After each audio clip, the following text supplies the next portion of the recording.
Hey everyone!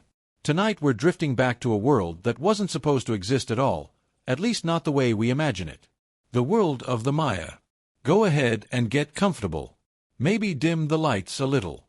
Let the last messages and half-finished thoughts of the day fade out for a while. Because tonight, we're not talking about Rome or the Tudors or Napoleon's questionable hair choices. We're heading somewhere warmer. Somewhere older. And, somehow, still more mysterious than all of them put together.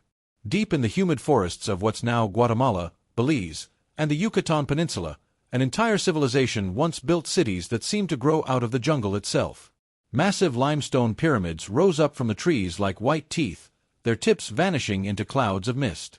And inside those cities lived people who watched the stars with unsettling accuracy, who carved time itself into stone calendars, and who, of course, built it all without wheels, beasts of burden, or metal tools. Because why make things easy when you can do them the hard way and impress archaeologists forever? Now, before we sink into the temples and tangled myths, let's just settle one thing. The Maya weren't one single empire. There was no single king of the Maya, sitting on a golden throne, giving orders about pyramid construction and corn rations. They were more like a family of bickering siblings. Hundreds of city-states, each with its own ruler, its own gods, and its own ideas about who was the most important. Which, naturally, led to centuries of petty rivalries, alliances, betrayals, and wars, all over titles that sound impressive and exhausting at the same time. You could say they were the medieval Europe of Mesoamerica. Except with more humidity. And better astronomy. Let's drift back around 250 AD, what historians call the Classic Period. That's when the Maya really started showing off. Cities like Tikal, Palenque, Copan, and Calakmul grew into bustling centers of politics, trade, and religious performance. You couldn't walk 10 steps in Tikal without bumping into a priest, a scribe, or someone busy carving hieroglyphs into a wall that already had plenty. And here's the fun part. All of these cities were connected not by roads like we imagine, but by causeways, long raised stone paths that cut through the jungle. Imagine walking through a forest so dense you can barely see the sun, and suddenly you find a perfect limestone highway leading straight to another kingdom. It's almost as if someone wanted to make sure no one ever got truly lost, just spiritually, maybe. Now, the Maya loved their kings. They called them Ajah, meaning Lord. Every Ajah claimed to be part divine, descended from gods, or at least from very photogenic ancestors. If you've ever wondered what happens when you give someone absolute power and a deep belief in cosmic destiny, well, you get the kind of monuments we're still trying to decode today. Let's take Tikal, for instance, one of the great powerhouses. By the 7th century, it was basically the New York of the Maya world, crowded, noisy, full of politics, and slightly obsessed with its own skyline. Its ruler, Jasa Chan Kawil I, had one of the longest and most melodramatic names in royal history, which is saying a lot. He ruled during a period of rivalry with another great city, Calakmul, whose rulers had equally long names and equally fragile egos. For decades, these two cities traded victories and defeats like teenagers exchanging insults on stone monuments. Each time one won a battle, they'd carve a massive stela, a standing stone slab, describing the event in lavish detail. Something like, "On the day 9 15 Pop, our noble lord completely humiliated that other guy whose name we won't mention, because he doesn't deserve it." Very mature. And very expensive, given that each stela took weeks to carve. But here's where things get quietly fascinating. Despite their obsession with kings, the Maya were astonishingly organized. Their scribes recorded births, coronations, wars, marriages, astronomical cycles, even the phases of Venus. They built entire calendars that synchronized celestial movements with rituals, agriculture, and probably their excuses for not finishing temple renovations on time. Their main calendar, the Long Count, could track time over thousands of years. You might remember the global panic about the Mayan calendar ending in 2012, which, of course, wasn't the end of the world, just the end of one long cycle. Basically, it was their version of a cosmic year reset. Imagine if your wall calendar ended on December 31st and everyone started buying canned food and building bunkers. It's about that level of misunderstanding. The truth is, the Maya didn't think time ended, it simply restarted. Everything was cyclical. Kings rose and fell, crops grew and died, and celestial bodies kept moving through the sky like clockwork, except their clocks were much, much better. Now, we tend to imagine the Maya as peaceful astronomers gazing at the stars, but let's not romanticize too much. They were also excellent at organized violence. Wars between city-states were common, sometimes for land, sometimes for tribute, and often just for the ceremonial thrill of capturing rival nobles to be sacrificed later. It was all very dignified, in a blood-smeared sort of way. One of the most infamous rulers in this regard was Ykin Chon Kawil, son of the earlier Tikal king. He seemed to enjoy war in the same way cats enjoy knocking things off shelves, with calm dedication and no real remorse. He expanded Tikal's power dramatically, defeating rivals and taking captives for ceremonies that probably didn't end with polite handshakes. Human sacrifice, yes, it did happen. But it wasn't random or frenzied like some Hollywood depictions. It was deliberate, ritualized, and often symbolic. The blood of nobles and warriors was considered the most powerful offering to the gods, especially when drawn from the tongue or earlobes. Painful? Certainly. But in their cosmology, it kept the universe running, like paying an unpleasant electricity bill to keep the stars lit. And then there's their architecture, grand, layered, and stunningly geometric. The pyramids weren't just tombs, they were cosmic mountains, connecting the heavens, earth, and underworld. Climbing to the top wasn't just good cardio, it was a spiritual journey. Each city had its own version of these sacred complexes, complete with courtyards, ball courts, and temples aligned with astronomical events. Speaking of ball courts, the Maya version of sports wasn't exactly light recreation. Two teams would try to bounce a heavy rubber ball through a high stone hoop using only their hips, knees, and elbows. No hands allowed. No helmets either, naturally. It was less friendly competition and more ritualized concussion festival. Sometimes the winners were sacrificed, sometimes the losers. The records are frustratingly inconsistent.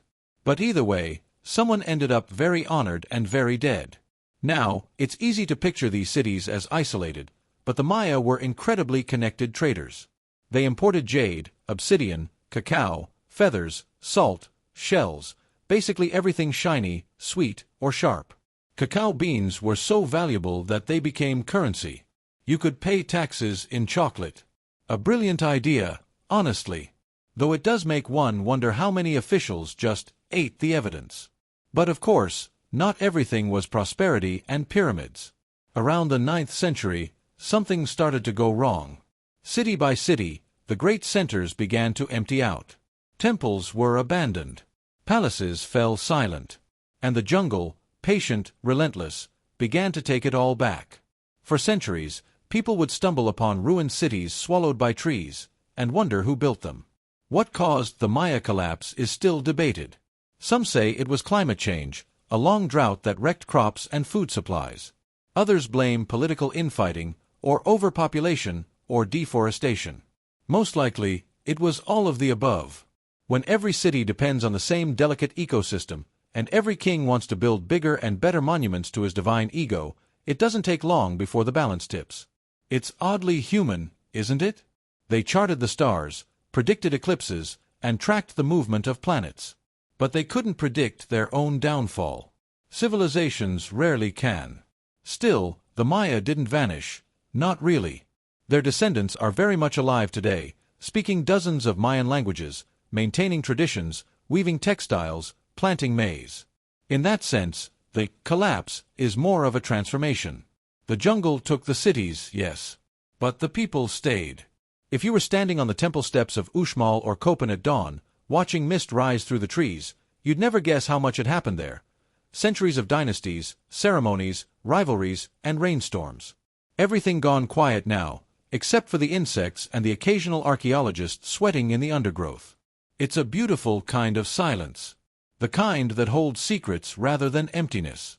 And maybe that's why we find the Maya so endlessly fascinating. They remind us that human brilliance and human fragility usually travel together. Let's drift onward now, past the crumbling pyramids, through the sacred courtyards, across the abandoned causeways half swallowed by vines. Because every stone tells a story, not always of glory, but of persistence. And persistence, as any historian will tell you, leaves the most interesting ruins. Before we move on to the next part, the hidden lives of the rulers behind those temples, tell me in the comments. If you lived in a Mayan city, Would you rather be a scribe, a builder, or an astronomer? Choose wisely. One of them probably gets sacrificed later. Hey everyone! Still awake? If not, that's perfectly fine. That's sort of the point. But if your mind's still drifting somewhere between sleep and history, let's stay in that calm place. We'll keep wandering through the ruins, just slower this time, and meet the people who once ruled these quiet stones. Now, we tend to picture kings as tall, serious men in gold headdresses. In reality, a Mayan ruler was more likely to be a short man with a strange skull shape and an impressive number of jade ornaments hanging off him. Because, of course, nothing says divine authority like reshaping your head as a baby to look a bit more celestial. Yes, the Maya practiced cranial deformation, a polite term for binding a baby's soft skull with boards or cloth until it elongated into the shape they considered beautiful and noble. The idea was to mimic the look of maize, their sacred crop. So, from infancy, the future rulers were literally molded into the image of the gods. And that's not even the strangest part of their royal beauty regimen. Teeth were another matter entirely. Many nobles filed their front teeth into sharp points, sometimes inlaid them with jade or pyrite. Imagine someone smiling at you with glittering green stones embedded in their incisors. Nothing says, "Trust your monarch," quite like that. It's both elegant and deeply concerning. All of this was part of what you might call the theater of divinity. The king wasn't just a political leader, he was the link between the human world and the gods. His body, his blood, his appearance, all of it had symbolic meaning. If he suffered, the cosmos noticed. If he performed rituals correctly, the rains came. If he didn't, well, everyone started looking a little nervous about the maize harvest. Let's take one of the most famous rulers, Kinich Janab Pakal, better known as Pakal the Great, of Palenque. He ruled for an incredible 68 years, from the time he was 12 until well into his 80s. A remarkable achievement in any era, though one suspects the stress of running a theocratic city-state would turn anyone prematurely gray. Pakal's tomb, discovered in the mid-20th century, remains one of the great archaeological treasures of the Americas. Inside, his body was laid in a massive sarcophagus carved with intricate imagery of the underworld and the heavens. When the lid was first lifted, archaeologists found his face covered by a mosaic jade mask, serene, almost alien, as though he was mid-dream. The bones showed signs of age and arthritis, but the art around him spoke of a man who was practically mythological to his people. Even in death, he was portrayed as rising into the sky, a cosmic seed returning to the stars. Of course, royal life wasn't all ceremony and transcendence. It involved a fair amount of performance anxiety. Every major event, birth, accession, war, victory, required a ritual. And the rituals often required bloodletting. The king and queen would pierce their tongues or genitals with stingray spines or obsidian blades, then draw cords of bark paper through the wounds. The blood was burned, the smoke carrying their essence to the gods. You have to admire the commitment. Most politicians today struggle with a paper cut. Queens, too, played vital roles in these ceremonies. Royal women were not ornamental, they were conduits of divine energy. Pakal's mother, Lady Sak Kook, actually ruled before him and paved the way for his dynasty. She's depicted in art performing the same intense rituals as male rulers, her expression calm, detached, as if the pain were just part of her job description. And in a way, it was. Every action in a Mayan court was saturated with symbolism. The royal palace wasn't just a residence, it was the axis mundi, the center of the world. When a king ascended the throne, it wasn't only a political event. It was a recreation of the cosmos itself. The heavens, the earth, and the underworld were all aligned through him. No pressure. And naturally, these divine kings had to look the part. Their garments were made of fine cotton, dyed in reds and blues, decorated with quetzal feathers, shimmering emerald plumes that caught the light like moving jewels. Headdresses could be taller than the men wearing them. Some weighed as much as a toddler. One can only imagine the neck pain at official gatherings. Still, appearances mattered. They had to project an image of supernatural calm, even while sweating through 40 pounds of ceremonial attire in tropical heat. Now, you might assume that the Maya, with all their rituals and gods, must have had peaceful, introspective rulers. Not exactly. They were politicians, generals, and occasionally, enthusiastic propagandists. Each king tried to rewrite history in his favor. If he lost a war, the monuments might say he restructured alliances or conducted cosmic negotiations. If he won, of course, the enemy was annihilated and the gods were delighted. There's a timeless quality to political spin. Consider Yaxcoch-Mo, the founder of Copan's royal dynasty. According to later inscriptions, he descended from the sky, literally, wearing obsidian goggles and carrying a spear. Was he an actual warrior? Probably. A divine sky being? Possibly just excellent marketing. Still, it worked. His descendants ruled for 4 centuries, building one of the most artistically sophisticated cities in the Maya world. At the height of Copan's glory, under King 18 Rabbit, yes, that was his actual name, though it probably sounded more majestic in classic Mayan, the city's sculptors created incredible stele, covered in complex hieroglyphs and almost impossibly delicate details. You can still see his likeness today, carved in stone, calm, regal, and thoroughly surrounded by symbolic serpents. He built temples, expanded his court, and sponsored massive ceremonies. Unfortunately, his reign ended in what you might call an unfortunate decapitation incident, courtesy of a rival city, which, in royal circles, was considered an effective but inelegant method of regime change. Despite these occasional beheadings, the Mayan concept of kingship persisted for centuries. What's interesting is how much emphasis they placed on lineage. Your power depended not only on who you were, but on how convincingly you could trace your ancestry back to gods or famous rulers. Hence the elaborate genealogies carved in stone. Think of them as ancient, slightly more flattering family trees. Every ruler needed to show he wasn't just a man, he was part of the cosmic machinery. Of course, the universe has a sense of humor. Many royal families intermarried to keep divine bloodlines pure, which, as history repeatedly proves, usually keeps the bloodlines weird. By the late classic period, there's evidence that some noble lines were, let's say, genetically tired. But appearances were everything. A king with a narrow face and elongated skull still looked the part, divine, maze-like, and very confident in his wardrobe. Inside the palaces, life was complex and ritualized. Servants and scribes moved quietly through shaded courtyards. The air smelled of burning copal resin and damp limestone. The rulers ate maize tamales, turkey, beans, and drank thick, bitter chocolate mixed with chili. It wasn't a bad life, unless, of course, you were one of the unfortunate captives decorating the day's ceremony schedule. Royal feasts were equal parts diplomacy and divine theater. Guests might watch a ball game in the afternoon, attend a bloodletting ritual at dusk, and finish the evening with a nice cup of spiced cacao. Polite applause optional. It's easy to forget that the Maya lived in an environment that demanded constant adaptation. The forests were rich, but not always generous. So rulers had to maintain not only their divine favor but also a steady food supply. Agriculture was deeply spiritual. Every maize plant was a miniature version of the cosmic cycle. If crops failed, the people didn't just blame bad weather, they blamed the king. And since the king was semi-divine, that meant something was wrong with the balance of the universe.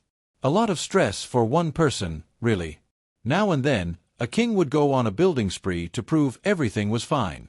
New temples, new plazas, bigger pyramids, the cosmic equivalent of, "Look how stable my government is."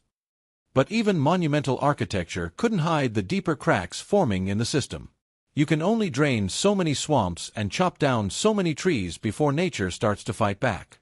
And yet, in the middle of all that, the art remained astonishingly refined. Carved lintels show rulers holding scepters shaped like serpents, emerging from the mouths of gods. Their eyes are calm, their posture composed. They seem almost aware that, someday, we'd be looking at them through museum glass and wondering what they were thinking. Probably something like, "I hope the rains come this year." There's a certain serenity in those faces, carved from stone 14 centuries ago. They remind us that even in civilizations built on ritual, hierarchy, and cosmic anxiety, people still dreamed of order. They still wanted beauty. And they still, somehow, believed the universe noticed their effort. So, the next time you see one of those green jade masks or stepped pyramids, remember that behind every symbol of divinity was a very human monarch, worried about weather, politics, and the occasional neighboring army. They built worlds that tried to imitate the heavens, and in doing so, left behind ruins that feel oddly alive. Let's drift onward soon, through the ceremonies, into the temples, and toward the myths that kept this entire world spinning. Because the gods of the Maya weren't distant ideas. They were present in everything, every storm, every stone, every drop of blood. But before we wander into that sacred haze, tell me in the comments. Would you have wanted to be a Mayan ruler, carrying the weight of the cosmos on your shoulders, or would you rather have been one of the artists carving their likeness into stone, quietly immortal? Hey everyone! Let's settle back in. Maybe by now, you've sunk a little deeper into your pillow. Your breathing slowed down, and your mind's wandering somewhere between the soft hum of night and the ruins we left behind last time. That's good. Stay there. Tonight, we're drifting into the sacred part of the Mayan world, the place where gods, blood, and stars all blurred together. Because to the Maya, there wasn't really a line between the human and divine. The gods weren't up in the sky, watching distantly. They were everywhere, in the maize fields, in the rain, in the shadows between temple stones. It was a crowded universe, and no one ever really got a day off. You might expect that a civilization so obsessed with astronomy would worship a handful of clear, orderly deities, a sun god, a moon goddess, maybe a rain spirit or two. But the Maya, being wonderfully complicated, had hundreds. Every god had aspects, moods, and alternate forms.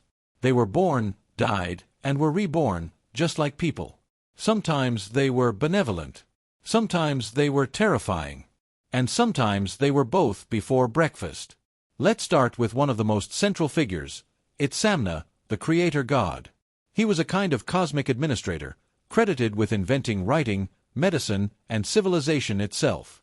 In depictions, he looks like an elderly priest, calm, wise, slightly weary, as if he's seen too many world cycles and not enough naps. He ruled the heavens, but also kept an eye on earthly matters. If you ever wanted a benevolent god who also micromanaged, Itzamna was your man. His wife, Chel, was equally important, goddess of the moon, fertility, weaving, and childbirth. Depending on the mood of the artist, she shone as either a graceful young woman or an old crone pouring water from a jar, symbolizing the rains and floods she could unleash. You might think of her as nature's multitasker, helpful, but unpredictable. Midwives prayed to her, but so did weavers and farmers, and probably anyone hoping their roof wouldn't leak. A busy deity indeed. Then there was Chak, the rain god. You couldn't run an agricultural civilization in the tropics without someone like him. He was usually shown with a long, curling nose and fangs, somewhere between an elephant and a dragonfly. Each direction, north, south, east, and west, had its own Chak, each responsible for different kinds of rain. Soft, gentle showers from the east, violent storms from the west. So if you were a priest trying to summon rain, you had to be very specific. Otherwise, you might get a thunderstorm instead of a drizzle. Classic weather problem. Now you might think, all right, rain gods, moon goddesses, creator deities, that all sounds fairly normal. And it does, until you meet the hero twins. Their story is one of the strangest and most beautiful myths in all of Mesoamerica. Long before humans existed, according to Mayan legend, two brothers, Hunahpu and Xbalanque, were born to a goddess who'd been impregnated by the skull of a dead demigod. Yes, that's exactly as strange as it sounds. Their father and uncle had once been great ball players, but they made the mistake of playing too loudly near the underworld, Xibalba, where the death gods lived. The lords of Xibalba didn't like noise. So naturally, they invited the brothers to play a friendly game, which ended with both of them decapitated. A lesson, perhaps, about respecting your neighbors. Years later, their sons, the hero twins, decided to avenge them. They were clever, mischievous, and annoyingly good at trickery. The lords of Xibalba tried every possible scheme to kill them: poisonous animals, impossible tests, and deadly ball games. But the twins kept outsmarting them, mostly by pretending to die, then coming back. Eventually, they let themselves be burned and turned into ashes, only to reappear as gods of life and death. They ascended to the heavens, one becoming the sun, the other the moon. A myth about rebirth, transformation, and, apparently, having an excellent sense of humor in the face of decapitation. The Popol Vuh, the Mayan book of creation, tells this story in calm, rhythmic prose. It's not just myth, it's philosophy. Life is cyclical. Death is part of the game. Even the gods lose their heads sometimes. Literally. This worldview shaped everything. To the Maya, there was no strict good and evil, only balance. Too much rain was as bad as too little. Too much power invited collapse. Even creation itself required destruction first. You can see it in their art, where gods of death and fertility often blend together, smiling with the same ambiguous expression that seems to say, everything's fine. Probably. Religion wasn't separate from daily life, it was daily life.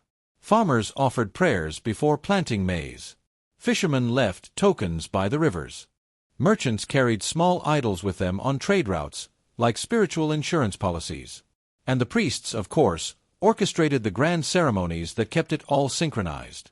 They were the keepers of the calendar, the astronomers, the mathematicians, and the ultimate event planners. A Mayan ceremony was part theater, part cosmic maintenance. The temple plazas would fill with people, nobles in elaborate feathers, commoners with offerings of maize or incense. The air would shimmer with the smell of burning copal, thick and sweet. Music, drums, flutes, rattles, echoed off the stone. It wasn't meant to entertain, it was meant to recreate. Every ritual mirrored something that had already happened in myth. When a priest poured water on the altar, he wasn't just making an offering. He was repeating the act of the gods bringing rain to the world. Bloodletting, too, was a sacred language. The gods had given their essence to create the world, so humans offered theirs in return. The king's blood symbolized the lifeblood of the cosmos. Priests would catch it on bark paper, then burn it, letting the smoke rise into the heavens, a physical connection between human sacrifice and divine renewal. To us, it might sound grim. To them, it was gratitude. Sometimes, they offered animals or jade instead. And yes, sometimes humans. Captured nobles or warriors, usually, since killing a random peasant wasn't considered cosmically significant enough. In the Mayan worldview, the worth of an offering depended on its symbolic weight. The higher the rank, the more potent the gift. It's morbid, yes, but it also reveals how tightly they believed the divine and human were woven together. Every life was part of a cosmic equation, and every equation had to balance. The underworld, Xibalba, was another essential part of their cosmos. It wasn't exactly hell, but it wasn't pleasant either. It was a labyrinthine place of trials, ruled by 12 death gods with names that could make even the most cheerful storyteller pause: Pussmaster, Bone Scepter, Bloody Teeth. You can tell they weren't big on subtlety. Souls traveled through 9 levels of Xibalba before reaching rest, encountering challenges like rivers of blood or houses full of knives. And yet, despite all this darkness, the tone of the myth isn't despairing. It's practical. The afterlife was just another journey, difficult, maybe, but navigable with enough courage and wit. And the gods themselves weren't distant. They visited. In rituals, visions, dreams. Kings claimed to speak with them through trance states induced by pain or hallucinogenic substances. They would kneel, bleeding, as incense smoke curled upward, and describe seeing ancestors or deities emerging from serpent mouths in the air. To modern minds, it sounds like a fever dream. To the Maya, it was diplomacy, a business meeting with the cosmos. We can still see these visions carved into stone. Take Yaxchilan, for example, one of the most hauntingly beautiful sights. There's a famous lintel showing Lady Zook, wife of King Shield Jaguar, kneeling in a vision ceremony. She's pulling a thorned rope through her tongue, while above her, a giant serpent materializes, its jaws open, revealing a warrior emerging from smoke. The carving is delicate, graceful, and terrifying all at once. That, in essence, was Mayan spirituality: pain transformed into beauty, human sacrifice into cosmic harmony. And yet, despite all this devotion, the gods could be capricious. You could spend years building temples, performing sacrifices, calculating perfect dates on the calendar, and still face drought or famine. It's a quiet reminder that faith, in every age, has always included uncertainty. Maybe that's why the Maya kept their pantheon so busy. If one god ignored you, there were always 30 others to petition. There's something strangely comforting about it. A world full of divine bureaucracy, where even the gods might make mistakes. Maybe Chak got distracted. Maybe Nine Chel decided it was time for a little more rain than usual. In a civilization so structured, so measured by calendars and cycles, they still allowed for chaos. Because the universe, no matter how carefully charted, refuses to stay still. The priests knew this better than anyone.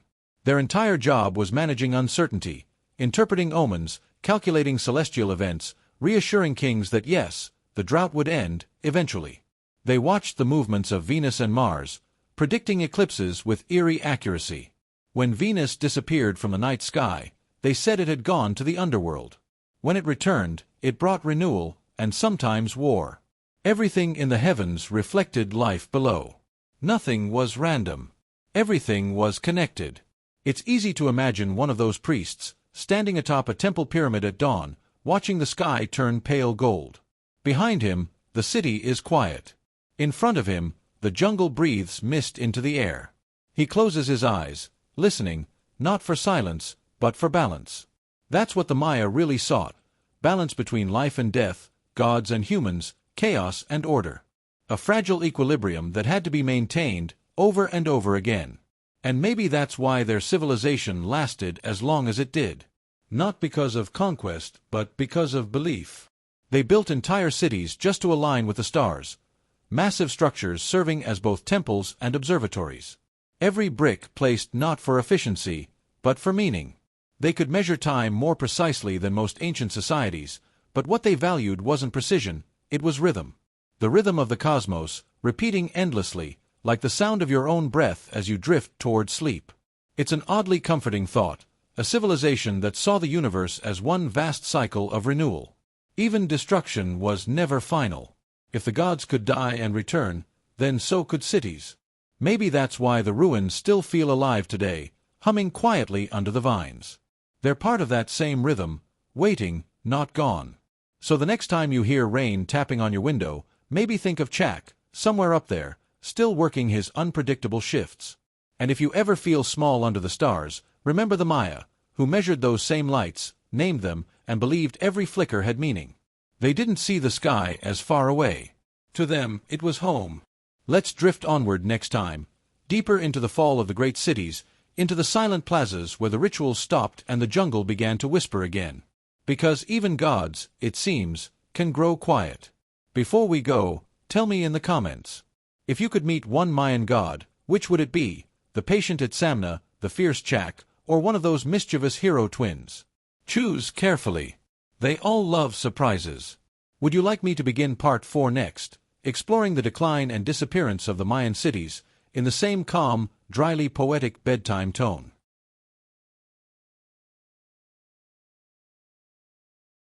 Hey everyone, welcome back. If you've drifted a little since the last part, that's perfectly fine. Tonight, we're gliding back to the Maya world again, that humid green maze of temples and whispers, where the boundary between the divine and the mortal was, frankly, about as clear as a muddy cenote. The Maya didn't just believe in their gods. They lived with them, fed them, and occasionally bled for them. And yes, we'll be getting into that. Softly, of course. It's strange, really. When you stand in front of a Maya temple, or more likely, stare at it through a glossy photograph while sipping tea, it's easy to admire the geometry. The clean steps, the neat symmetry, the way it all aligns perfectly with the sunrise. But behind that mathematical calm was a very nervous world. The Maya didn't build those cities for comfort. They built them because the gods were watching. Constantly. And if the gods weren't happy, things went bad very quickly. Drought, war, famine, your crops dying, you name it. So naturally, the best solution was to keep the gods in a good mood. And how do you do that? With blood. Of course. The Maya believed that blood was the most precious thing a human could offer, a sort of sacred fuel that kept the cosmos spinning. Every drop was like tossing another log on the fire of creation. So kings and queens, priests and even ordinary people sometimes, would pierce their bodies in quiet, careful rituals. Not the frenzied, horror movie kind of sacrifice, though that existed too, but something much more deliberate, even elegant. They'd draw thin ropes through their tongues, or let drops fall onto paper, which was then burned. The smoke rose to the heavens, carrying the offering to the gods. It wasn't always as brutal as outsiders think. To the Maya, this was devotion. A dialogue. The gods had given them life, so it was polite to return a little of it once in a while. It's hard to be mad at the logic, really. If your entire world depended on divine goodwill, you'd probably go along with a few drops of blood now and then. And yes, sometimes it went further. The famous human sacrifices. But even that wasn't what Hollywood made it out to be. It was rare, reserved for special occasions, coronations, wars, or droughts. The victims were often captured warriors, honored in a grim sort of way. They weren't treated like prisoners. More like participants in a cosmic transaction. You live your life bravely, you die for the gods, and in return, you might be reborn in the heavens. It's fascinating how calm the inscriptions make it all sound. There's no hysteria in the carvings. Just careful, deliberate records. He bled for the gods. She opened the path to the underworld. It's written almost like accounting, but with far more spiritual significance. And speaking of underworlds, the Maya afterlife wasn't exactly restful. Their version of hell, called Xibalba, was a place of trials and tricks, ruled by the Lords of Death, who had names like Bonestaff and Skullstaff. Subtle, I know. It wasn't eternal punishment, though. More like a series of cosmic escape rooms. You went through pain and darkness, faced clever demons, and if you kept your wits about you, you could emerge purified and reborn. Which, if nothing else, sounds better than some other afterlife options people have invented. And here's where it gets cosmic, literally. The Maya didn't just pray to the gods. They tracked them. They mapped the heavens with a precision that, for a long time, confused modern scholars. How did a people without metal tools or telescopes know that Venus had such a precise cycle? How did they predict eclipses? The answer is, of course, long nights of observation, patient calculation, and probably a lot of neck pain from staring up too much. Venus, by the way, wasn't just a pretty light in the sky. To the Maya, it was an omen, a celestial messenger of war and destiny.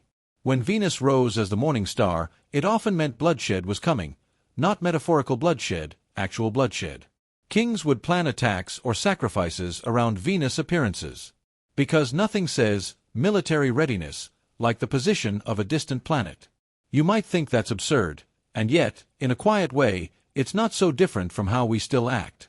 We may not sacrifice people to the gods anymore, but we certainly let markets, data, and algorithms tell us when to act. Every age has its oracles. Ours just have spreadsheets. Anyway, let's drift onward a little, to the temples themselves. Because if you ever find yourself at Chichen Itza or Copan or Tikal, it's not just the architecture that will haunt you. It's the alignment. The way the entire city breathes with the sky. The equinox sun climbs the steps of El Castillo at Chichen Itza in a perfect serpent shape, light slithering down stone, reuniting heaven and earth for just a few fleeting minutes. You can almost imagine the crowd, thousands of people, standing in silence as the sun god Kukulkan appears to descend. They wouldn't have cheered. They wouldn't have clapped. They'd have just stood there, all mixing with fear, hoping the god approved of the spectacle. It's moments like that when you realize the Maya didn't just believe in their gods, they experienced them. The rituals, the bloodletting, the cosmic alignments, they weren't superstitions to them. They were the rhythm of the universe itself. And in a strange, quiet way, it worked. Their cities thrived. Their knowledge deepened. For centuries, the balance held. Until, slowly, it didn't. But let's not rush there yet. For now, imagine the royal courts again. Picture a Maya king, feathers taller than his head, jade glittering around his neck, sitting cross-legged on a carved throne. Around him, incense smoke drifts in pale ribbons. Priests chant in low tones, their words curling through the room like sleepy snakes. Outside, the jungle hums, frogs, cicadas, night birds, a natural choir to the divine performance. The king pricks his tongue with a thorn. A single drop falls onto bark paper. It's burned. The smoke rises. Somewhere above, in the endless tapestry of stars, a god stirs. There's something beautifully cyclical in that image. The exchange of life and devotion. The fragile hope that you're offering, however small, keeps the great machine of existence turning one more day. The Maya didn't have separate categories for science, religion, and art. It was all the same to them, one seamless, mysterious pattern. And perhaps that's why we find their world so haunting today. Because in a modern sense, we've lost that unity. We compartmentalize. We measure, analyze, and explain everything, but rarely feel the sacred pulse of the world anymore. The Maya, for all their blood and superstition, still felt it. Every sunrise was divine. Every drop of rain was a blessing. Every celestial event was a whispered message. And yes, sometimes those whispers were unsettling. Like when droughts came. The rain god Chak could be merciful, or very much not. When the fields cracked and the maize withered, entire cities would turn desperate. Rituals grew more elaborate. Offerings larger. And in the quiet of night, when the wind hissed through the jungle, people must have wondered if the gods had simply stopped listening. That's the thing about civilizations that depend on divine balance. Once that balance tips, the fear spreads faster than any famine. But before we descend into the decline, let's stay a little longer in the Golden Age. Let's drift through the marketplaces again. Imagine the smell, cacao beans roasting, maize cooking, the faint musk of copal incense. The chatter of traders, the careful weighing of jade beads. Life was ordinary, even serene, under all that cosmic drama. Most people weren't priests or kings. They were farmers, potters, builders, living under the same sun, guided by the same stars. They rose before dawn, offered thanks to the gods, worked the fields, and at night sat under skies clearer than most of us will ever see. Maybe they told stories of the hero twins, who tricked the lords of death in the underworld. Maybe they laughed, drank chocolate, and forgot for a while that the cosmos was an anxious place. And that, too, was sacred, the small acts of daily life. The Maya built their world not just with blood and stone, but with rhythm. Rituals of planting and harvest, births and funerals, beginnings and endings. Everything had its season. It's no wonder their calendar became legendary. To us, it's infamous for that whole 2012 apocalypse misunderstanding, which, of course, wasn't even their idea. The Maya never predicted the world would end in 2012. They simply noted that a cycle would close. A cosmic clock finishing one turn and starting another. But modern media loves a good doomsday, so they got blamed for something they never said. If they could have seen the panic, the documentaries, the survival bunkers, they'd probably have rolled their eyes. Gently, but firmly. And here's a funny thought. The Maya calendar was more accurate than the one we use now. They could predict eclipses centuries in advance. Meanwhile, we still struggle to agree on daylight savings. So who really had it figured out? As the fire dies down and the jungle sounds rise, it's easy to feel that old world breathing. The Maya didn't vanish into mystery. They transformed, adapted, and their descendants still walk the same lands. They speak the same language. They honor the same cycles. You can still hear Maya tongues whispered in modern markets, in the rustle of palm leaves, in the rhythm of the drum. So maybe the gods didn't abandon them after all. Maybe they just stepped back, content that their creation could keep spinning on its own. What do you think? Would you have been brave enough to offer your own blood to the gods, or would you have quietly slipped out of the ceremony? Tell me down in the comments. After all, it's only fair that you offer something tonight, even if it's just a thought. Let's drift onward next time, into the world of Maya kings who dreamed too big, built too high, and learned that the jungle has its own quiet ways of reclaiming everything. Hey everyone, welcome back. If you're still awake, and honestly, it's fine if you're not, tonight we're gliding even deeper into the Maya world. The incense has burned low, the stars have shifted, and the kings, once so certain of their divine purpose, are starting to feel the quiet weight of time pressing down. Because even in the grandest of empires, the jungle always wins in the end. It's strange to think of it, those cities, once alive with ceremony and power, slowly swallowed by vines and roots. Tikal, Palenque, Copan, all of them fading beneath the green tide. It didn't happen all at once, of course. The decline of the Maya world was slow, uneven, and in a way, heartbreakingly human. Not a collapse in the dramatic Hollywood sense, no single cataclysmic moment. Just a long, gradual slipping away, like a candle burning down until there's nothing left but the faint smell of smoke. And yet, even as things fell apart, the kings didn't stop pretending everything was fine. That's the thing about power, it doesn't fade gracefully. It clings. It insists that one more temple, one more monument, one more sacrifice will fix everything. Spoiler, it didn't. By the 8th century, many Maya cities had reached their peak. Tikal was enormous, tens of thousands of people, temples piercing the sky, murals bright as tropical birds. But beneath the surface, something was cracking. Too many wars, too few crops, too much pressure from gods who, as usual, refused to cooperate. Rulers began to fight for dominance, carving endless monuments declaring their victories, even when those victories were, shall we say, optimistic. You can read it in the stele, the tall stone monuments they left behind. Grand inscriptions full of titles like Lord of the Four Corners of the World, or He Who Brings the Dawn. Quite impressive though, in hindsight, a bit overconfident for men whose cities would soon be deserted. But that's how it often goes, isn't it? When things start falling apart, people double down on ceremony. It's the same in every age. We sense decline, and instead of adapting, we build bigger monuments, hold louder meetings, and insist everything is under control. The Maya were no exception. In city after city, the rulers poured their dwindling resources into temples and palaces, into elaborate rituals meant to keep the gods happy. Yet the rains became fickle. The maize grew thin.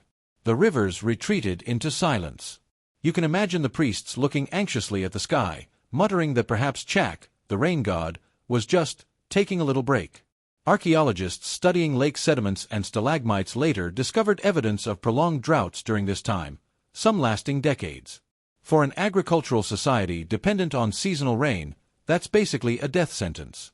No water, no crops. No crops, no offerings. And with no offerings, the gods clearly stopped listening. A vicious little cycle of desperation and dust. So what happens when the divine stops answering? People turn on each other. Cities that once traded peacefully began to raid and burn one another. Fortifications sprang up in places that had never needed walls before. You can still see the ruins of hastily built defenses, uneven, desperate, the architectural equivalent of a nervous breakdown. Even the inscriptions changed. Earlier ones were grand and confident, full of cosmic order and divine favor. But in the later centuries, they start to sound strained. The language becomes formulaic, almost frantic, as if the scribes were trying to write stability into existence. Kings boasted of victories that probably never happened. Rituals grew longer, sacrifices more frequent. It's the ancient version of overcompensating. And all the while, the jungle waited. Quietly. Patiently. Let's drift into one of those cities for a moment. Say, Copen. A place of beauty, scholarship, and doomed ambition. Its most famous ruler, known to us as 18 Rabbit, yes, that's his actual name, translated from Maya glyphs, was a man of vision. He built magnificent temples, filled them with carvings so intricate that modern sculptors still struggle to understand how they were done with stone tools. He presided over an age of art and order.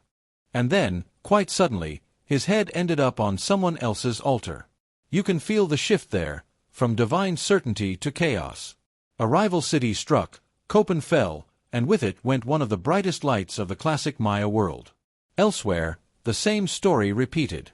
Palenque, once ruled by the legendary Pakal the Great, who was buried in a jade mask, probably quite pleased with himself, gradually faded after his line ended. The temples remained, silent and proud, while the people drifted away. Archaeologists like to call this period the Terminal Classic, which, as names go, feels appropriately grim.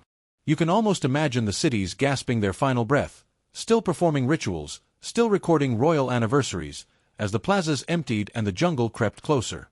And yet, it wasn't an apocalypse. The Maya didn't disappear. They simply moved. Smaller communities survived in the highlands, in the north, in hidden valleys where the droughts were less cruel. The great urban centers were abandoned, but the culture lived on. It's not collapse, really, it's migration, adaptation, quiet endurance. The kind of survival that doesn't make headlines but lasts for millennia. Sometimes, I think that's the real miracle, not the pyramids or the calendars, but the persistence of ordinary people. The farmers, artisans, and families who carried the language and stories through centuries of change. The kings fell, but the weavers didn't. The poets didn't. The corn still grew somewhere, even if it wasn't as tall.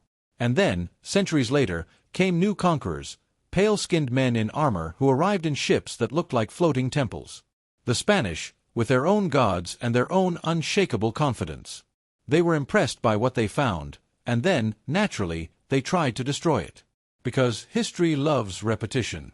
By the time the Spanish reached the Maya lands in the 16th century, the great cities were already ruins. Overgrown, half forgotten. Imagine the conquistadors stumbling through the vines, finding towering pyramids in the mist, and assuming, of course, that these couldn't possibly have been built by the locals. Colonial arrogance is a reliable constant. They asked where the builders had gone, and the Maya people, probably exhausted from the conversation, simply said, "They are our ancestors." The Spaniards didn't believe them. Instead, they started looting temples, burning codices, and converting whoever was left. Civilization, they called it. It's amazing that anything survived at all. The Spanish destroyed nearly all Maya books, beautifully painted codices full of astronomy, myth, and history.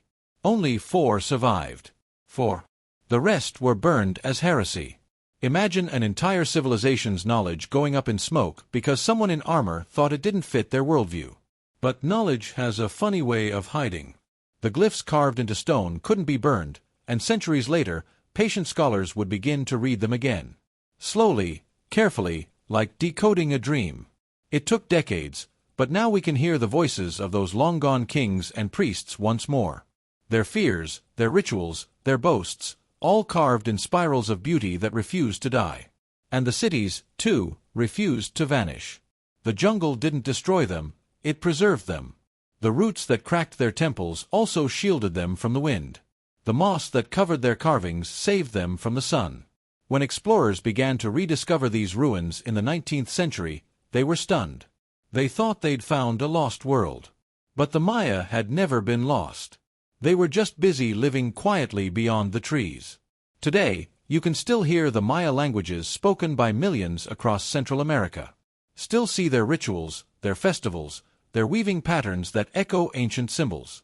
They survived colonization, conversion, and centuries of neglect. So maybe, in the end, they were the clever ones, letting their kings and temples fall, but keeping their spirit alive. It's easy to romanticize ruins, the mystery, the silence, the melancholy beauty of decay. But when you walk through Tikal or Palenque, what you're really walking through is endurance. Human stubbornness in its most poetic form. The jungle took their cities, yes. But it never took their memory. You can almost hear it at night, the wind sighing through the trees, carrying faint echoes of drums, of laughter, of prayers whispered to Chak for rain. The gods are quieter now, but maybe they never left. Maybe they're just listening, amused, waiting for us to notice again. Because civilizations don't really end. They just change their shape, their language, their rhythm. The Maya understood that. The stars rise, the stars fall, and the world turns. The cycle continues. Always. What do you think? If you could walk through a Maya city at its height, would you explore the temples, or would you rather sit with the farmers and share a bowl of chocolate by the fire? Tell me down in the comments. I'd love to know which world you'd drift toward. And next time, we'll drift further still, into the rediscovery of those cities, the explorers who stumbled through the vines, and the quiet, sometimes absurd stories of how the modern world finally realized what had been hiding in plain sight for centuries. Hey everyone! Welcome back. If your eyes are heavy, that's all right. Tonight we're wandering through the quiet overgrowth of time itself, into the 19th century, when explorers and scholars, armed with notebooks, machetes, and occasionally far too much confidence, decided to go looking for what they called the lost cities of the Maya. Of course, they weren't actually lost, just politely hidden beneath centuries of vines, waiting for someone loud enough to claim discovery rights. It's funny how the Western world loves the word discovery. When someone from Europe finds something that's been sitting there for 1,000 years, they call it unearthing a mystery. When the locals have known about it all along, it's just folklore. But still, there's something quietly enchanting about those early expeditions. The humid air, the endless green horizon, the echoing sound of howler monkeys that probably terrified more than a few explorers who thought they'd found demons in the trees. Let's drift back to the early 1800s. The jungles of Central America were, to Western eyes, still an enormous question mark. The Spanish had built towns along the coasts and rivers, but deep inland, the remains of the classic Maya world slept beneath roots and moss. Then, slowly, curiosity began to stir. Merchants, missionaries, and travelers brought back stories of strange pyramids hidden in the forest, massive stone faces peering out from the undergrowth. Most people dismissed them as myths. After all, how could such grand architecture exist in a place the civilized world had already written off as primitive? But a few couldn't resist the temptation. One of the first to take those rumors seriously was John Lloyd Stevens, an American writer and diplomat. He teamed up with a British artist, Frederick Catherwood, whose patience and precision with a sketchbook bordered on obsession. Together, they decided to explore what lay beyond the mist. It sounds romantic, doesn't it? In reality, it involved swamps, insects, fevers, and the general unpleasantness of sweating through wool coats in 40-degree heat. But somehow they pushed on. When they reached Copan, a ruined city in what's now Honduras, they were stunned. Massive stelae, those tall, carved monuments, rose from the earth like frozen guardians. Temples covered in intricate glyphs stretched into the trees. Everything was still, except for the slow reclaiming touch of nature. Stevens wrote later that he felt an emotion wholly new and indescribable, as if he'd stumbled upon another planet. And Catherwood, ever the perfectionist, began to draw, every stone, every face, every pattern. No cameras back then, so his drawings were the first glimpses the Western world would see of the lost Maya grandeur. When their book Incidents of Travel in Central America, Chiapas, and Yucatan was published in 1841, it was an instant sensation. Readers in London and New York couldn't believe what they saw: entire stone cities, hidden in the jungle, filled with art as sophisticated as Greece or Egypt. It shook the foundations of Western arrogance, at least briefly. And then, of course, people started arguing over who really built them. Some claimed it must have been Egyptians, or survivors of Atlantis, or some forgotten race. Because, naturally, it couldn't have been the indigenous people still living nearby, the ones selling the explorers food and guiding them through the forest. Human ego is a powerful thing. Stevens and Catherwood returned several times, exploring Palenque, Uxmal, Chichen Itza, and more. Everywhere they went, they found that the jungle had both destroyed and preserved. Roots split walls apart, but they also shielded carvings from rain. Catherwood's delicate sketches captured it all, the eerie beauty of civilization and decay intertwined.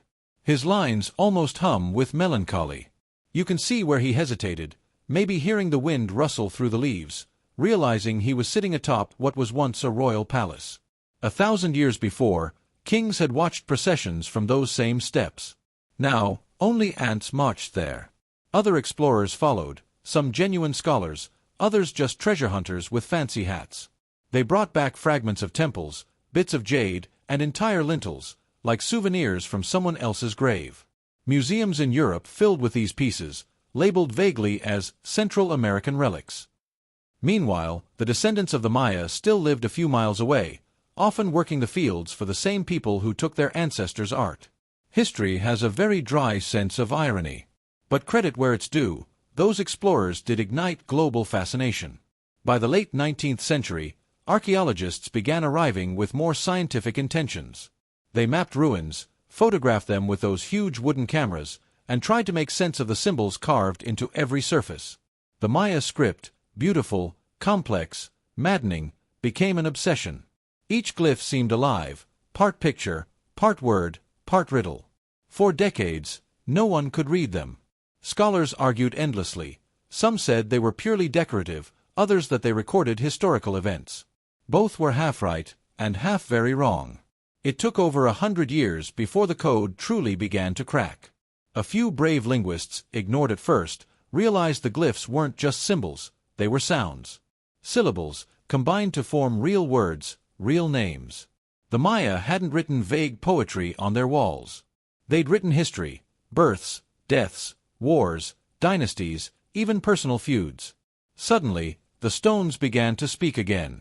A civilization once dismissed as mysterious started to sound deeply, wonderfully human. Petty rivalries, boasts, family drama, all the usual things that make history so delightfully unheroic. And that's when the narrative shifted. The Maya stopped being a romantic mystery and became something far more interesting. People.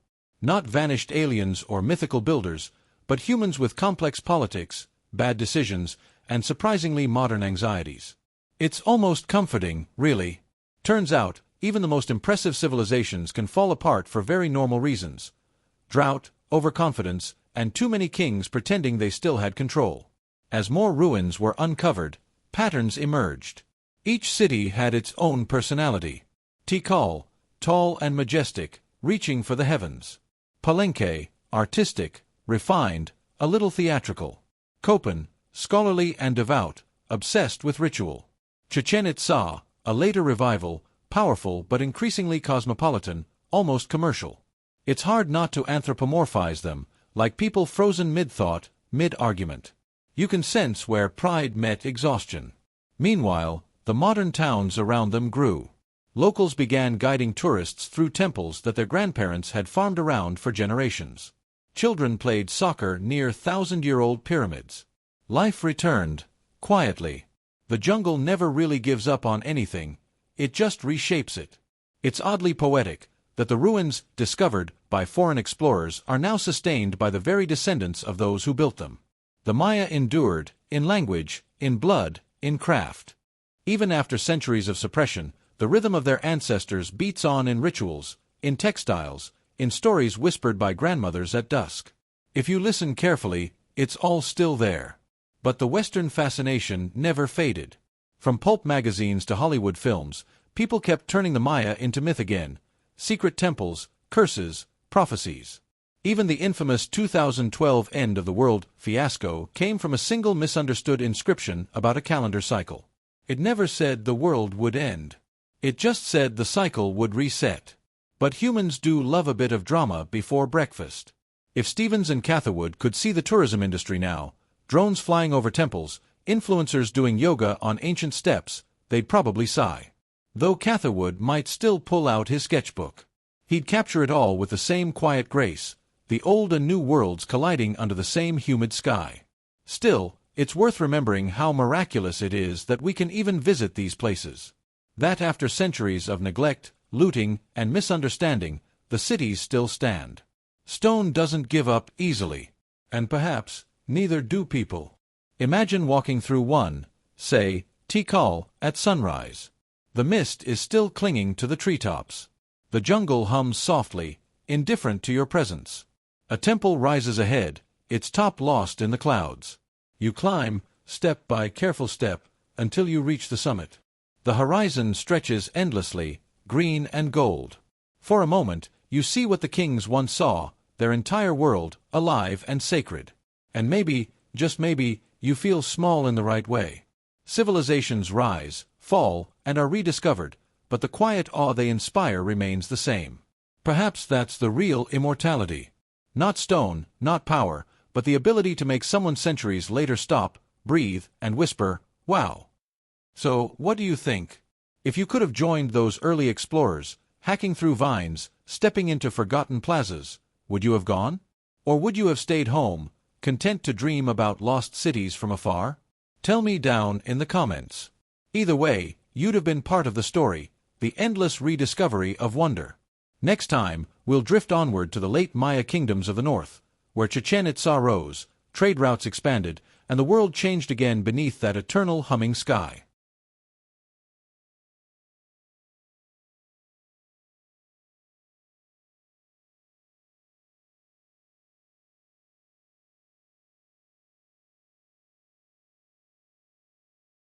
Hey there, welcome back.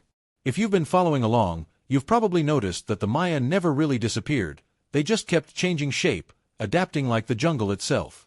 Tonight, we step into that in-between era, when the old southern cities had quieted down and new power began to rise in the north, a place of waterless plains, sacred wells, and echoing stone courtyards called Chichen Itza. Take a deep breath. Imagine standing in the middle of the Yucatan Peninsula 1,000 years ago. The air is heavy, warm, and still. The horizon is flat, broken only by the distant silhouettes of temples. And under your feet, nothing but limestone. No rivers, no lakes, no streams. Water comes only from the deep, natural sinkholes the Maya called cenotes. Without them, life wouldn't exist here at all. But with them, civilization bloomed. Chichen Itza began as one of many small Maya city-states. By around 800 CE, though, something shifted. Power was fragmenting across the Maya world. Tikal had fallen silent, Köppen was fading, and the southern jungles had begun to swallow their cities whole. But here, in the north, something new stirred, part Maya, part foreign, and entirely ambitious. Chichen Itza would rise from the dust like a phoenix wearing obsidian jewelry. No one agrees exactly how it happened. Some historians say refugees from the southern collapse moved north, bringing their knowledge, their gods, and their architecture with them.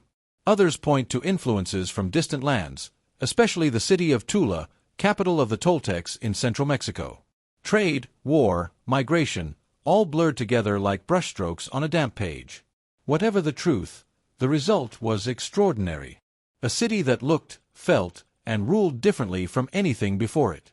Picture it now, the temple of Kukulkan rising above the plaza, its stairways sharp and perfect, its angles aligned with the stars. The Maya loved order.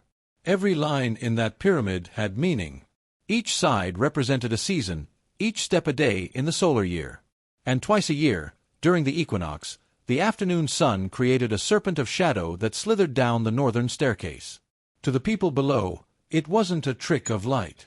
It was Kukulkan himself, the feathered serpent god, returning to the world of men.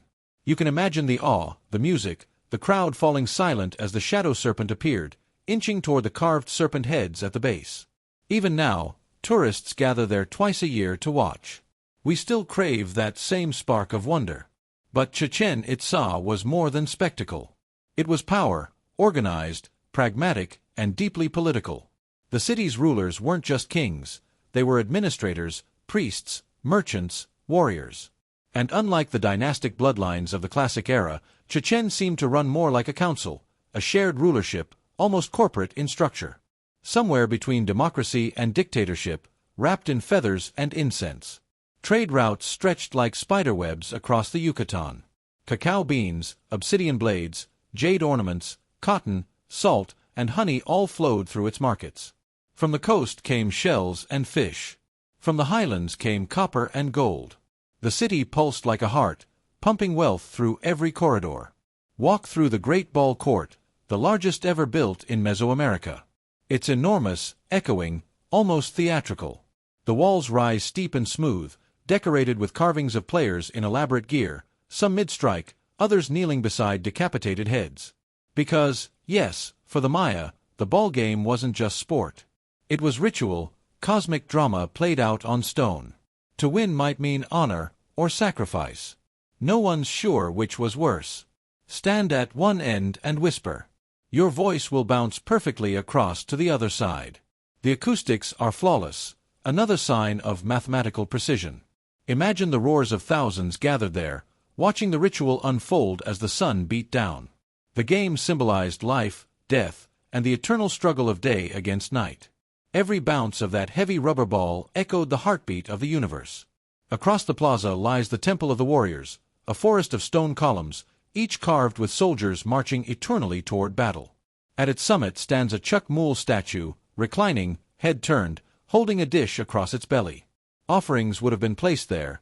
Food, incense, perhaps human hearts. It's unsettling, yet strangely serene.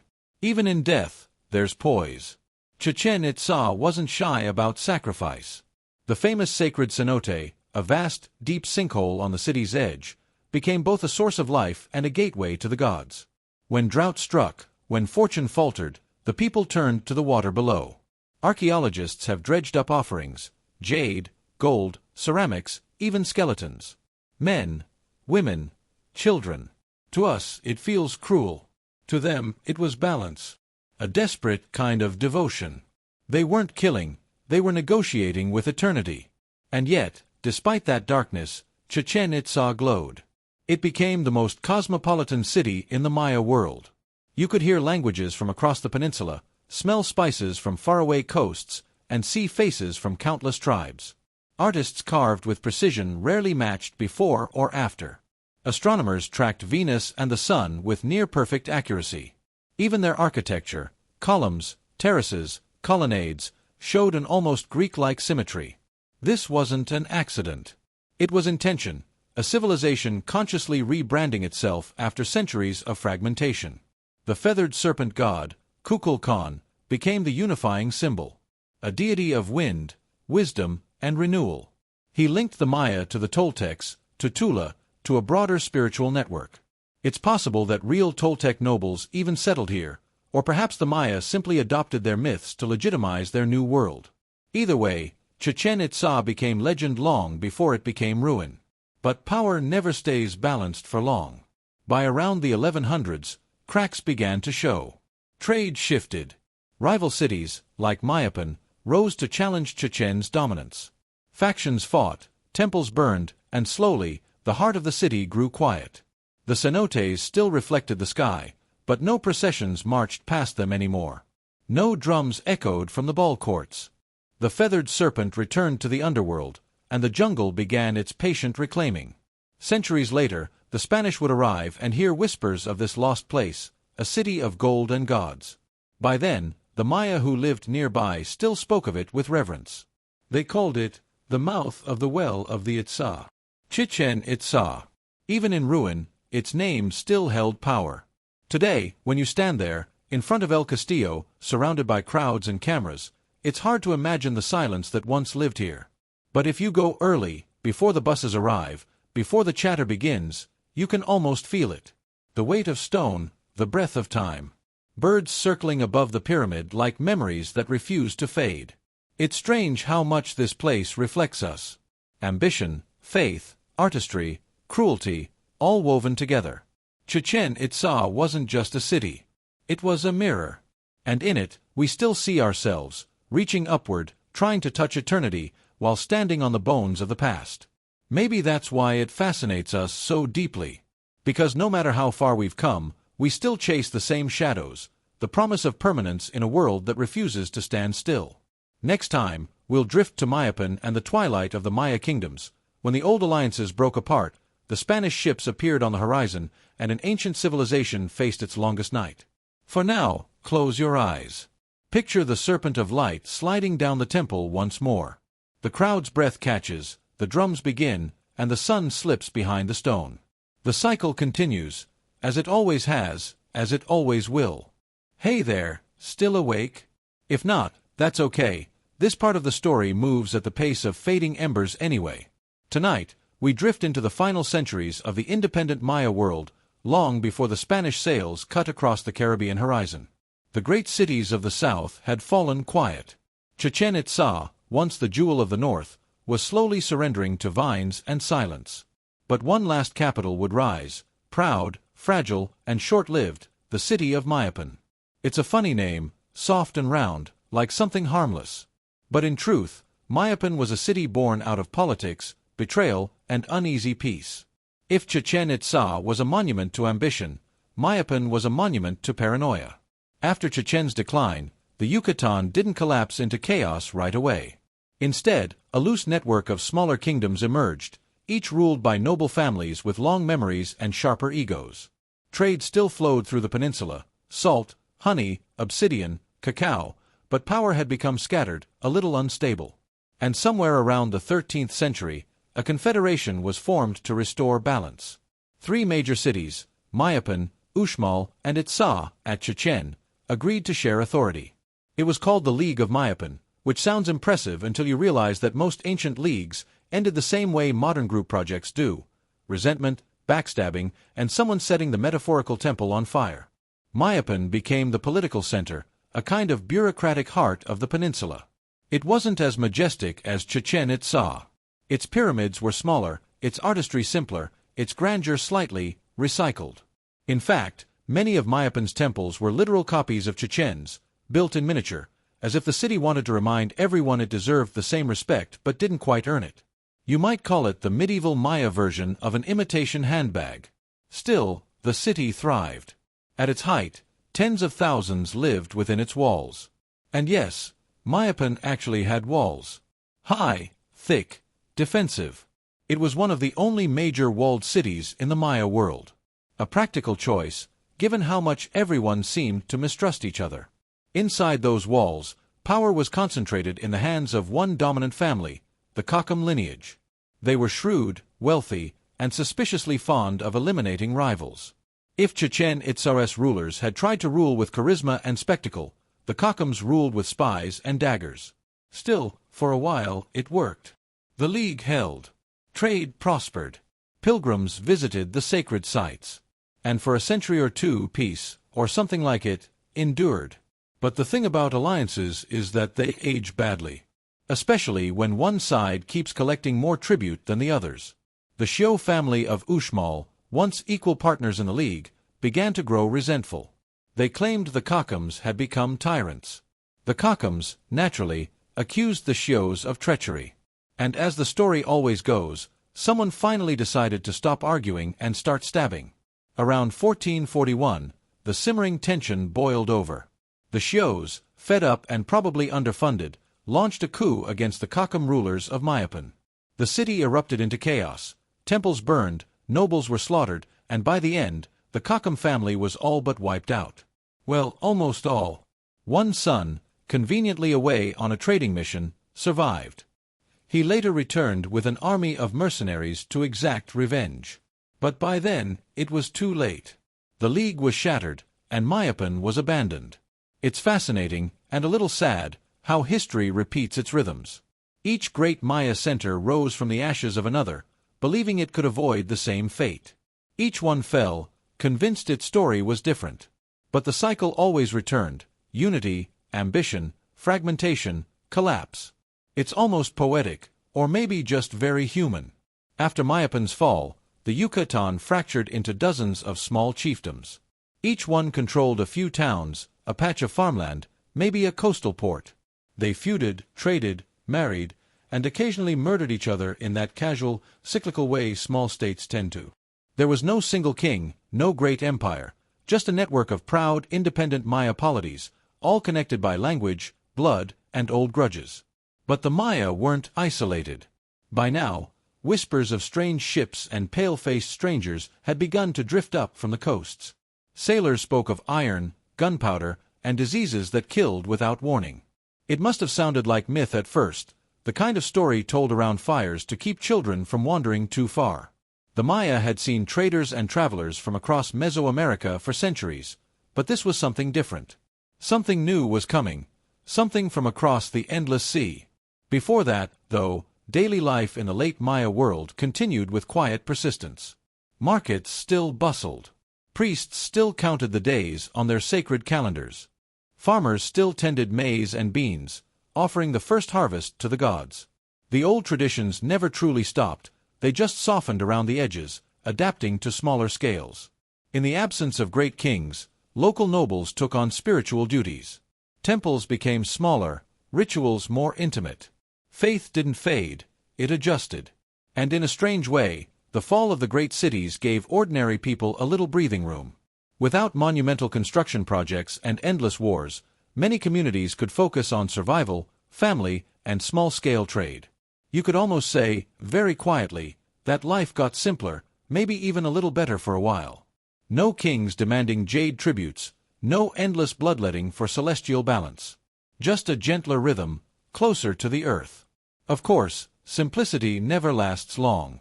Around the late 1400s, the survivors of the Kakam family, those who'd escaped the massacre at Mayapan, began rebuilding their networks.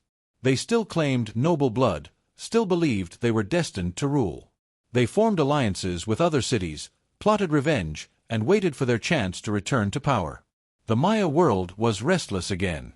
But before their vengeance could be fully realized, something unexpected happened. Sails appeared on the horizon. In 1511, a Spanish ship wrecked on the coast of Yucatan. A handful of survivors were captured by the local Maya. Most were killed, but two men, Gonzalo Guerrero and Geronimo de Aguilar, lived. Aguilar kept his Christian faith and waited for rescue. Guerrero didn't. He learned Maya, married a noblewoman, tattooed his face, and became a respected warrior among his new people. When the Spanish finally returned years later, Guerrero refused to rejoin them. He fought against his own countrymen, defending his adopted home. There's something quietly beautiful about that, one man choosing belonging over conquest. Though, of course, the Spaniards called him a traitor. When Hernán Cortés's men landed in the Yucatan shortly after, they found a fragmented land, full of warriors, yes, but divided. No single king to negotiate with, no empire to topple with one decisive strike. The Maya would resist far longer than the Aztecs did, not years, but centuries. Even after their cities were burned, even after their idols were shattered, they fought from the forests, the hills, and the cenotes. In some places, they resisted into the 1600s. In others, into the 1800s. One community, the Itza of Tayasal, wasn't conquered until 1697, nearly 200 years after the fall of the Aztec Empire. The last independent Maya kingdom.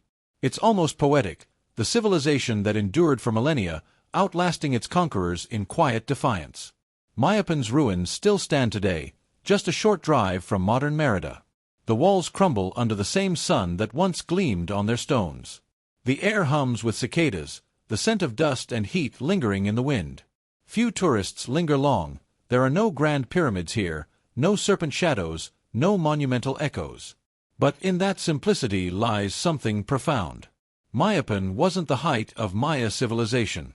It was its epilogue, a fragile attempt to hold together what time had already begun to unravel. And maybe that's what makes it so human. We always think we can rebuild what's lost. We copy the temples, mimic the rituals, pretend the same gods will listen again. But the truth is, every era is its own, and Mayapan's was one of twilight. The light still glowed, but the shadows were longer now, stretching toward the horizon where Spanish sails would soon rise. If you could stand on Mayapan's walls, looking out at that endless limestone plain, what would you think? Would you believe your world was ending, or just changing shape again, as it always had before? Tell me what you think down in the comments. Next time, we'll drift into the moment of collision, when two worlds met, misunderstood each other completely, and changed forever. But for now, just breathe. The jungle is quiet again. The stars rise. And another chapter of the Maya world slowly closes itself, one soft sigh at a time. Hey there, welcome back. If your eyes are heavy, that's fine. Tonight's part of the story moves slowly, like smoke curling through candlelight. We're entering the moment when two worlds, the old Maya and the newly arrived Europeans, finally saw each other for the first time. Not in myths or rumors, but face to face. It was a meeting neither side truly understood, and both would spend centuries dealing with the consequences. Let's start quietly, on a humid morning in the early 1500s, somewhere along the coast of the Yucatan Peninsula. A few Maya fishermen are pushing their canoes through the shallows when they spot something strange on the horizon. A shape they've never seen before, not a storm cloud, not an island, but something tall and white, gliding silently over the water. Sails, though they wouldn't have called them that yet. And beneath those sails, wooden monsters filled with men in armor that glinted like small suns. The Spaniards had arrived. It must have felt surreal. The Maya had long histories of trade and contact, with the Zapotecs, the Mixtecs, the peoples of central Mexico, but nothing like this. These new arrivals came not to trade, but to claim. They spoke of one god instead of many, of one king who supposedly ruled the entire world. It probably sounded absurd to the Maya, a single ruler, thousands of miles away, claiming lands he'd never seen. Then again, every empire believes its boundaries are divinely justified. The first meetings were cautious, curious, maybe even polite. The Spaniards offered trinkets and mirrors, the Maya offered food and water.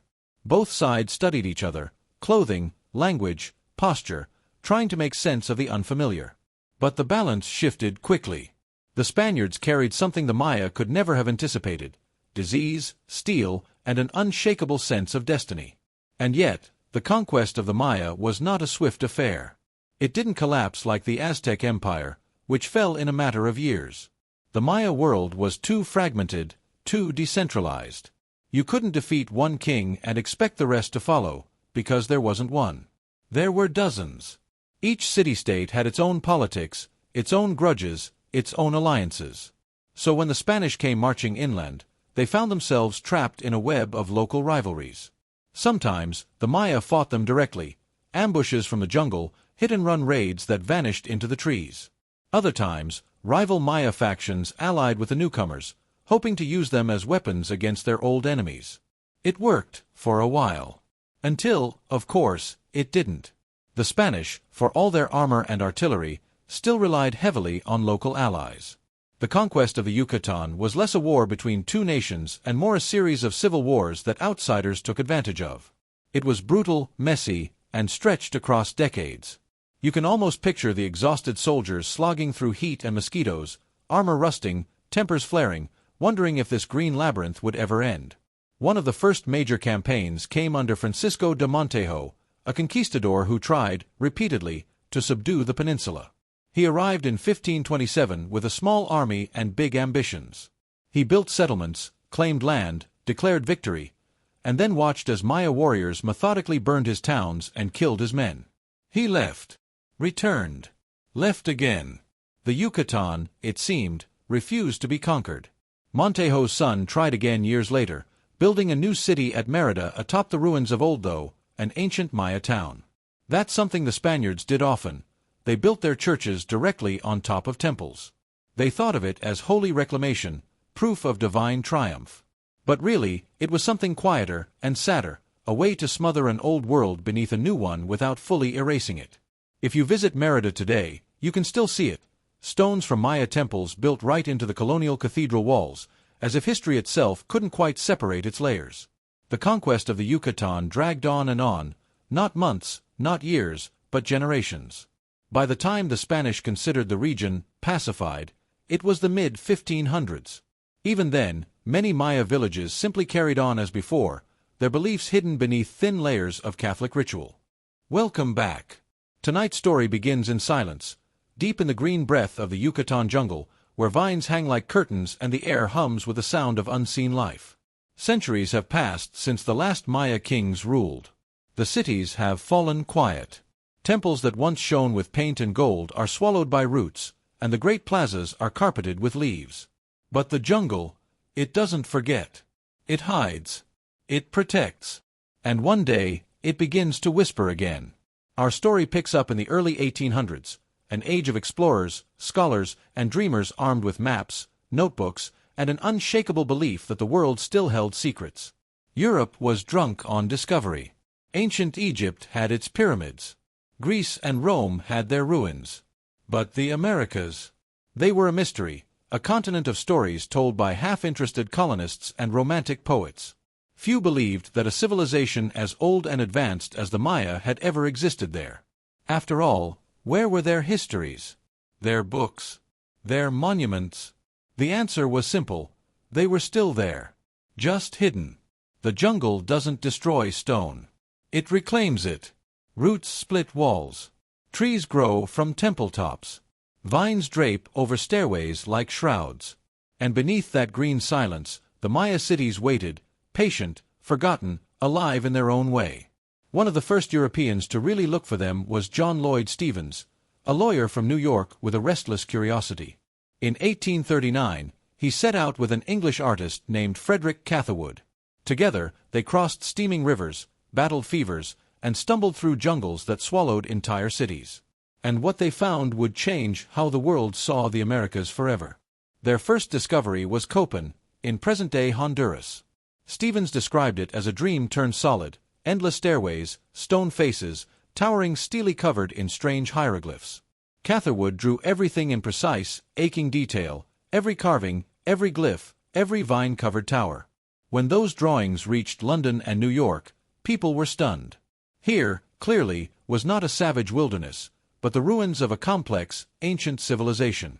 A place that had mathematics, astronomy, architecture, and art to rival anything in Europe or the East. But for the Maya descendants living nearby, these ruins were never discovered. They had always known about them. Local farmers guided Stevens and Catherwood to the sites. They had names for them, stories about them, often saying things like, "These are the homes of our ancestors." To them, the explorers weren't discovering, they were finally noticing. Still, in the 19th century, the Western world was enthralled. Stevens and Catherwood's book, Incidents of Travel in Central America, Chiapas, and Yucatan, became a sensation. Their detailed illustrations turned the public imagination toward the jungles of Central America. Artists painted romantic visions of lost temples overgrown by roots and bathed in golden light. Poets called them the American Atlantis. No one could believe that such wonders had risen, thrived, and vanished without anyone in Europe knowing. Of course, the Maya hadn't vanished. They were still living in the nearby villages, speaking their languages, farming the same soil. But to the Western eye, they were invisible, shadows of a vanished greatness. A tragic irony, really. The descendants of the builders were standing right there, often hired as guides or laborers for the very explorers who claimed to have rediscovered their world. As more expeditions followed, more ruins emerged: Palenque, Uxmal, Tikal, Chichen Itza, Bonampak. Each one told a story, carved in glyphs no one could read. At first, scholars thought the symbols were purely decorative, a kind of sacred art. They couldn't imagine they represented an actual written language. But they did. Each line of carving was a sentence, each symbol a word, each figure part of a story that had waited hundreds of years to be understood again. For decades, those glyphs remained a mystery. Linguists and archaeologists tried everything, comparing them to Egyptian hieroglyphs, to Chinese characters, to Aztec symbols. None of it worked. Some scholars even suggested the Maya couldn't have invented writing on their own, that it must have come from outside influence. They were wrong. Painfully, embarrassingly wrong. Then, in the mid-20th century, a Russian linguist named Yuri Norizov cracked the code. He proposed that the glyphs were partly phonetic, that is, they represented sounds as well as ideas. Using that insight, he began to read them aloud, syllable by syllable, like unlocking a language from a dream. At first, few believed him. But as more inscriptions were translated, the truth became undeniable. The Maya had not only invented their own writing system but used it to record dynasties, wars, rituals, and love stories. Their voices, long buried under vines and dust, could finally be heard again. And what those voices said surprised everyone. For centuries, the Maya had been romanticized as peaceful astronomers, wise stargazers who spent their days charting the heavens. But the glyphs revealed something else. Kings, queens, wars, betrayals, conquests, alliances, the same messy human drama found in every civilization. They were brilliant, yes, but also ruthless, ambitious, and deeply human. Archaeology surged forward after that. New techniques, carbon dating, aerial mapping, LiDAR scanning, began peeling back the jungle's secrets. Suddenly, entire lost cities reappeared on maps. Calakmul, El Mirador, Caracol, Dos Pilas. They weren't small kingdoms, either. Some rivaled ancient Rome in population. LiDAR, in particular, changed everything, a technology that could see through the forest canopy. In 2018, a massive LiDAR survey revealed more than 60,000 hidden structures in northern Guatemala alone. Roads, terraces, canals, fortifications, a vast web of human life, all hidden beneath the trees. It turned out the Maya world had been far larger and more interconnected than anyone had imagined. The jungle hadn't buried isolated ruins. It had swallowed entire cities, and in some cases, entire civilizations stacked atop one another. Each new scan adds another layer to the story. But even as archaeology races forward, the old paradox remains. We call it rediscovery, but for the Maya people who still live across Guatemala, Belize, and Mexico, there was never anything lost. Their culture never ended. The ruins were not abandoned, they were respected. Some were even avoided, considered sacred, or haunted, or simply left for the ancestors. That's something Western science sometimes forgets. Not everything hidden is forgotten. Hey everyone! Welcome to the quiet end of our long drift through the world of the Maya. We've wandered through jungles and ruins, watched cities rise and fall, and followed the strange persistence of time itself. Tonight, let's settle softly into the final story, not of kings or temples, but of memory. Because in the end, that's all history really is, the echo that lingers after the voices have gone silent.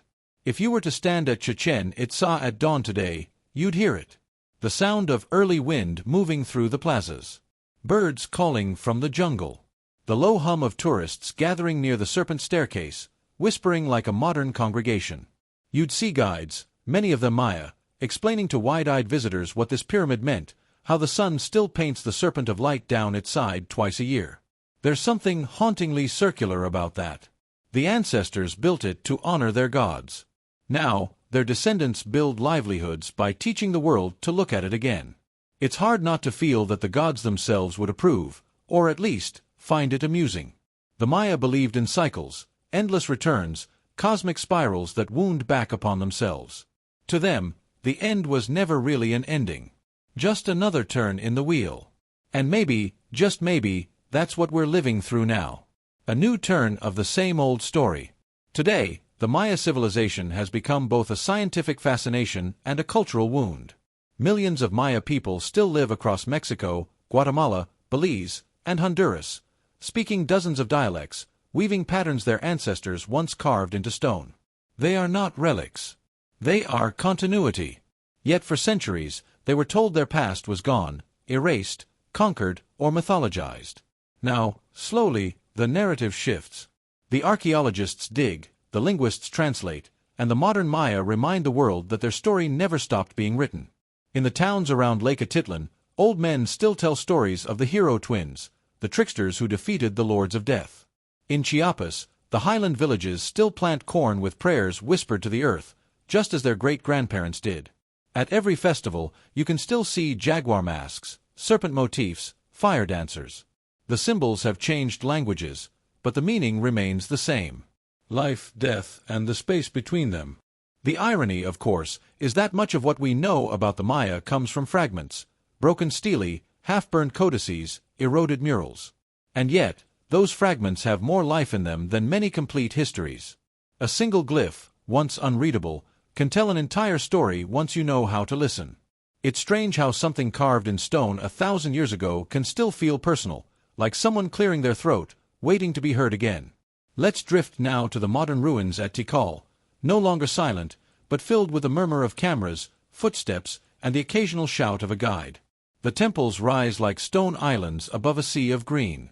It's one of the few places left where you can still imagine the full grandeur of the Maya world, the smell of incense, the gleam of jade, the flicker of torches along the causeways.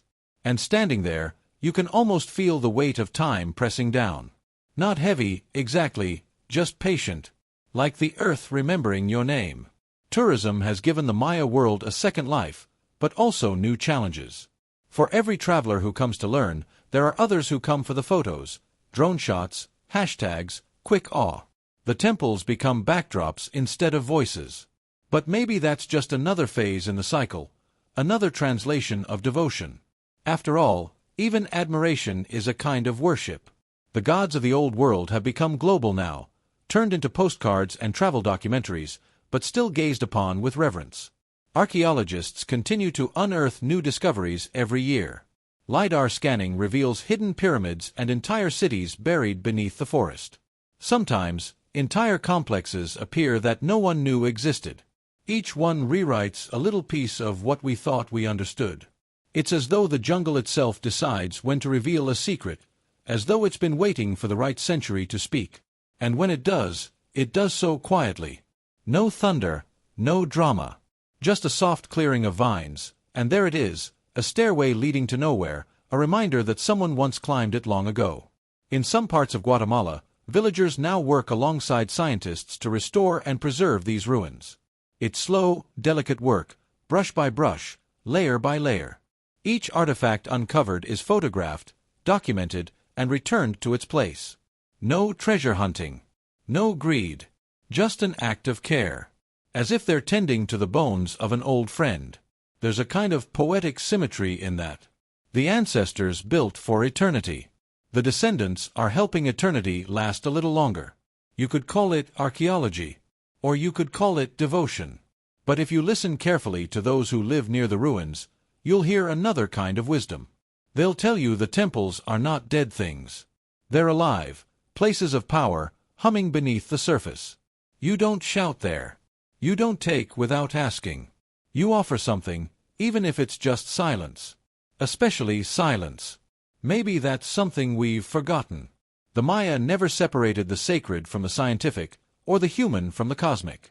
Their mathematics were prayers. Their calendars were poems. Their temples were instruments for time.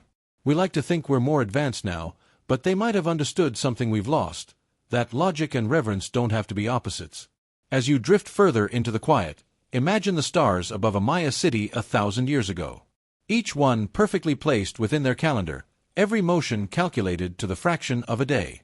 The astronomer priests lying on their backs, marking the movement of Venus with bits of string and carved bones. They weren't doing it for curiosity alone. They were doing it for balance, to keep the world from slipping off its axis. Because in their eyes, time wasn't a straight line. It was a living thing that needed to be fed with observation, with ritual, with care. Maybe it still does. And here we are now, centuries later, still trying to measure our place in the universe, still counting the same stars, still wondering if we've understood anything at all. That's the strange comfort of history. It reminds us that confusion is eternal, and so is curiosity. Before we end, take a slow breath. Picture the jungles of the Yucatan at night, vast, dark, endless. Somewhere out there, hidden beneath roots and moss, a city still sleeps, untouched. Its carvings wait for light, its stairways wait for feet. And someday, someone will find it, a child maybe, or an archaeologist, or just a wandering traveler. And when they do, they'll feel what we all feel when we look into the past, recognition. Because what they'll find carved in that stone won't just be history. It'll be us, our questions, our fears, our need to matter. The Maya understood that perfectly. They knew that to build something in stone was to defy the jungle, the rain, and time itself. Not forever, but long enough to be remembered. And in that remembering, to live again. So maybe that's how we should think of them, not as a lost civilization, but as one that never really left. Their gods became metaphors, their temples became lessons, and their stories still ripple through the centuries. Every time we tell them, they wake a little more. If you've stayed with me this long, thank you. Maybe you're already half asleep, drifting somewhere between history and dream. That's fine. The Maya would have understood. They believed the dream world and the waking world weren't so different, both filled with signs and echoes. Before you go, I'd love to hear your thoughts. What fascinates you most about the Maya? Their science, their faith, or the mystery of their fall? Tell me in the comments below. And if you enjoyed our long wander through their world, gently tap that like button, share this with a fellow night owl, and subscribe for more journeys through time. Until next time, rest well, traveler. May your dreams be filled with quiet temples, endless stars, and the sound of wind moving through ancient stone. Good night.